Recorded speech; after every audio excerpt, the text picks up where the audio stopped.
Can't nobody love somebody that do not love themselves. You are what you choose to be. It's not up to no one else. Hello everyone, welcome to my channel. My name is Emanuela Valentina.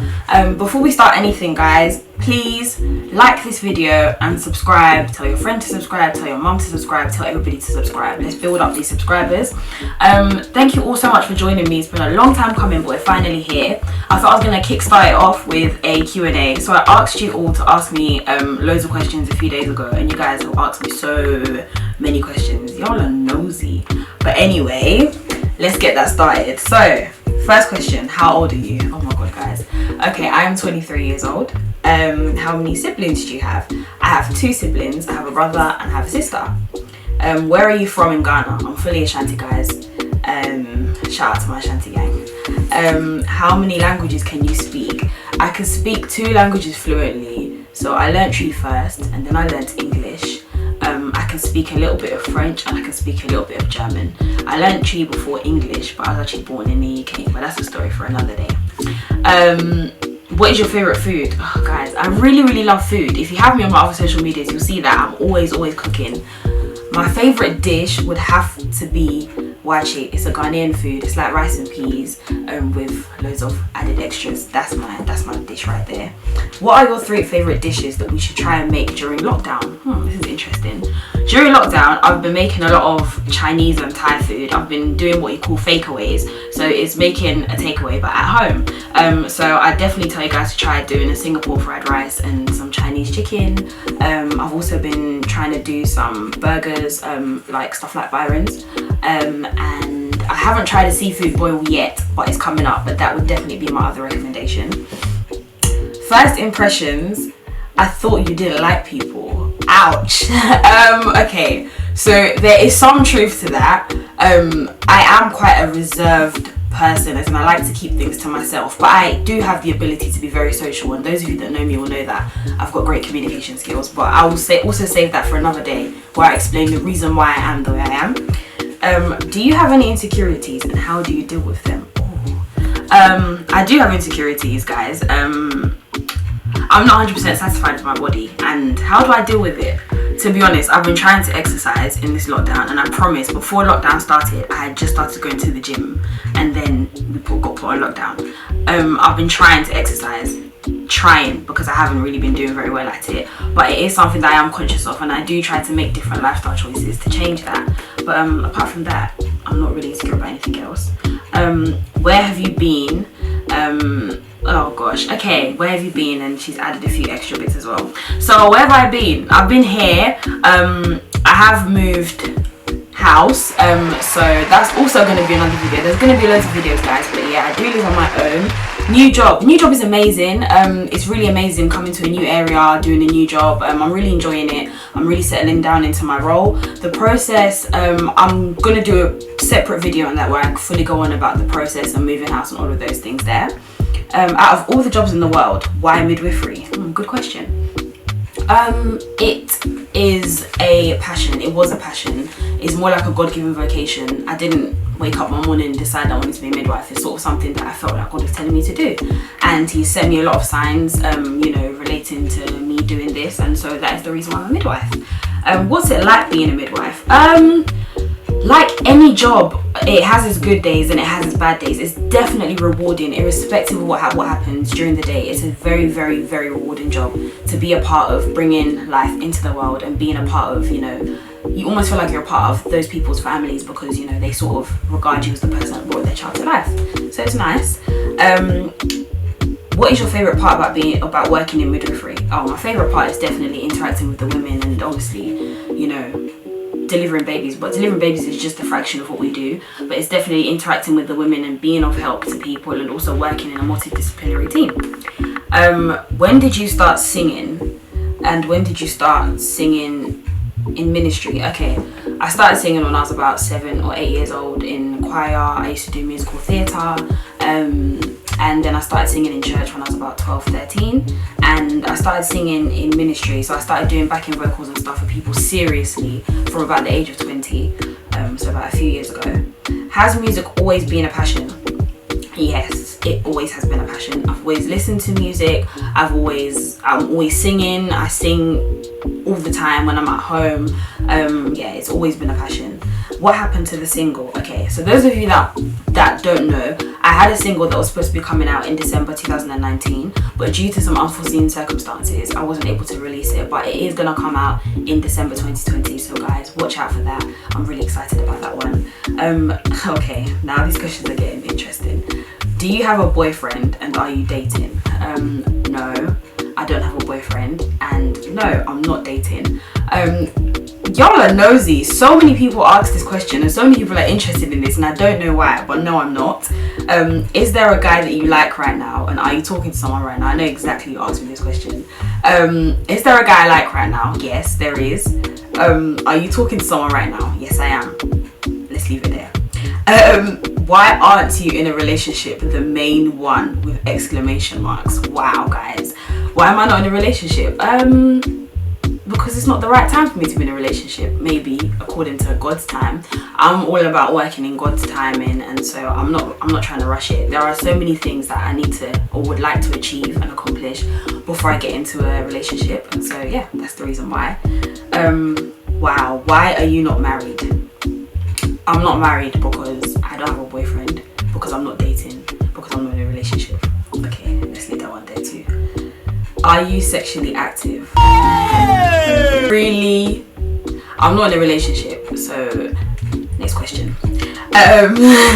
What is your biggest turn off? I'm assuming this person is talking about when it comes to being in a relationship. My biggest turn off would definitely have to be somebody who is really controlling and doesn't allow you to be who you are and isn't supportive of you trying to be who you are. That's a really big turn off, because I don't feel like you should lose yourself when you get into a relationship. Name 5 things you like in your man. Yo, 5 things is a lot, you know. Guys, like, none of us are perfect out here. 5 things you like in a man. I like a man that's funny. Those of you that know me, I've got a really good sense of humour. I need someone who understands a sense of humour. I want a man that is caring, definitely. I want a man that is a good communicator, someone that I don't have to force convo with. I want a man that likes fashion and that likes to take care of themselves, so we can do stuff like go get eyebrows done, take a bath, and that kind of stuff. And the 5th thing, I want a man who's not fussy about food, because I like to cook everything and I want you to try different things. It's not every day you eat the same food, so that's another one. And I know I didn't say God-fearing, because obviously, I mean, I'm a Christian, so of course I want a man that's God-fearing. Name 5 things that would make you drop or leave your man or put you off a guy.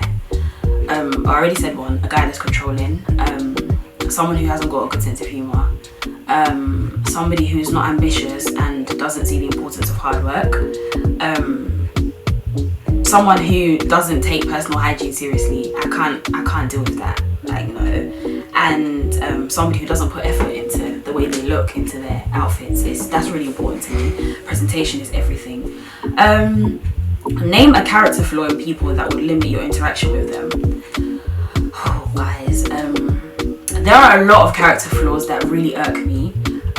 One main character flaw that I see a lot is when, let's say, something happens or there's a situation and people come to express their feelings on social media, i.e. throwing shade on social media. I find it really immature. Yeah, don't do it. That's one big character flaw for me.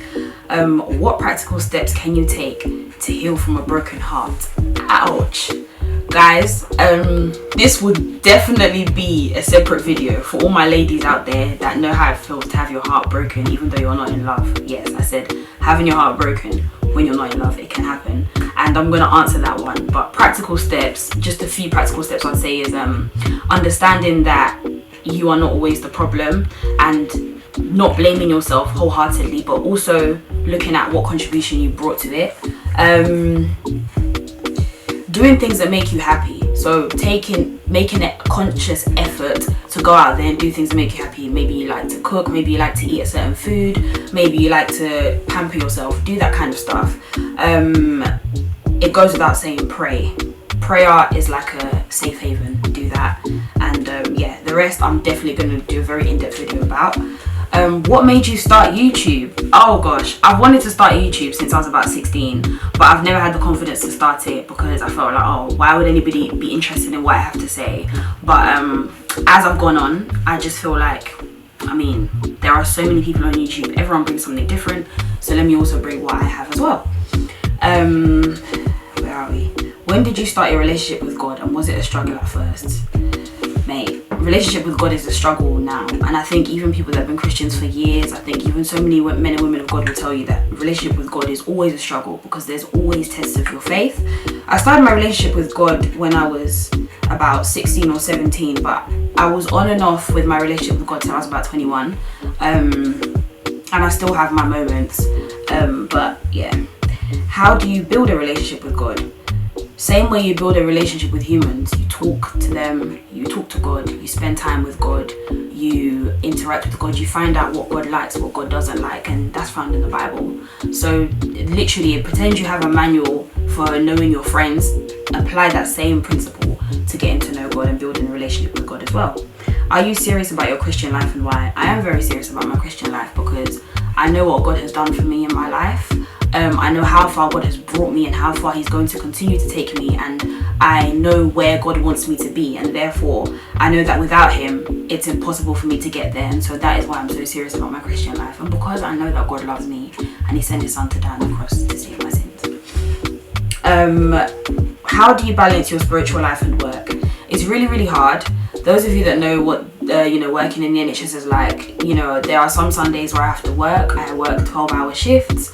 I just try my best every single morning to at least spend 15-20 minutes praying or in the Word. I try to follow the right pages on social media so that I have, Bible quotes that come up, or inspirational 1-minute inspirational speeches from ministers and stuff. It really keeps me going. And when I do get the opportunity to go to church, of course, I wholeheartedly invest myself and really take on board what is being preached as well. Name one thing this season has taught you about God. This season has taught me that irrespective of whatever happens, no matter how much loss or pain we feel, God is always going to be God. He's still the same yesterday, today, and He's still going to be the same even after the season is over. Because, there's absolutely nothing that's bigger than God. God is bigger than everything that's going on in the world right now. And that's one thing I've truly, truly come to understand and truly come to learn as well. That God is too faithful to fail us, and He's too faithful to forsake us. What do you think you would have learnt when coming out of quarantine? Coming out of quarantine, I really, really, really would have learnt what the true definition of spending time with yourself means, and self-care, and pampering yourself, and everything to do with self, because I've had to spend all of quarantine, the last however months, 2 months, 2.5 months, haven't seen any of my family. I've literally spent it by myself. So yeah, that's one thing quarantine's really taught me. What are your 5 favorite quotes? Okay, one of my main favorite quotes, which is also the name of my channel, is life is a metaphor. Life is a metaphor because I feel like there's no way of defining life. However, the things that happen in life can metaphorically be used to describe or to interpret what life really means. So that's one, life is a metaphor. Second one, she believed she could, so she did. I feel like the only thing that limits us from achieving our potential is ourselves, and so I believe that as long as I believe that I can do something, I will do it.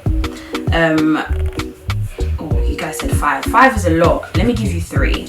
Third one, there's a saying in Tree that basically means that good deeds don't speak, and what it means is that when somebody is of worth, when somebody is of of elegance and that kind of thing, or when somebody's of good character, they don't need to speak for you to understand or for you to see that they're good. Just from looking at them on the outside, you'll know that they're worth it. When did you start a daily dose of Ella? I started a daily dose of Ella on the 5th of March 2017. I remember this because this was a day after my granddad's funeral. And yes, the daily dose of Ella story is going to come because that's also a testimony in itself. But that's when I started it, so it's been just over 3 years and it's going really, really well. And thank you all to everybody that supports that. What inspired you to start it? My granddad inspired me to start it, which I'll go into detail in another video. What motivates you in your day-to-day life? My motivation in my day-to-day life is opening my eyes every single morning and seeing that I've got breath. Because as long as you've got breath, as long as you can move, you can walk, you can talk, you can achieve whatever it is that you need to achieve for that day, and you can accomplish whatever you set your mind to, and that's what motivates me in life. How do you see yourself in the next 5 years? 5 years from now, I'll be 28 years old. I'd like to think that I'll be married. Definitely advanced in my career, seeing that my purpose is truly being established, and I'd like to see myself as the woman that I see myself to be in future as well, definitely in the next 5 years. When are you buying a house? Oh gosh. Well, with this current corona season and the changes that they're making to all these things, it makes it a bit difficult to determine, but I would like to be on the property ladder by the age of 25, so let's see how that goes. When are you planning to have kids? After I get married. Next question. What is your biggest accomplishment? My biggest accomplishment in life, I would say, is finding the strength to get up again after you feel like you've literally been tossed to the side and you feel like you've literally been broken down, and finding the space or finding that little spark within you that you ignite and create into a massive fire. That is my biggest accomplishment for me personally. To be where I am today is an accomplishment in itself. And the final question that I'm going to end on, which I think is a really nice one, is what makes you happy? What makes me happy? I'm happy in knowing that God loves me and that He loves the person that I am, and that irrespective of my flaws, irrespective of my mistakes, He's always going to love me. I'm happy because I have life. I'm happy because I'm healthy. I'm happy because I have amazing people in my life that I can turn to when I need somewhere to go. I'm happy because I'm working in a career that I want to work in. I'm happy because I can do the things that I love and there's nothing limiting me from doing them. And I'm happy because I'm free. I've got freedom. And yeah, so that's all the questions. Thank you all so much for the questions, guys. I think I probably will be doing another Q&A later on, because I know people have more questions related to these questions that I've just answered. There are more videos coming up, so please stay tuned. If you haven't subscribed, please subscribe. Please like this video, share the video, and please feel free to send me any suggestions of any videos you'd like me to do. Thank you all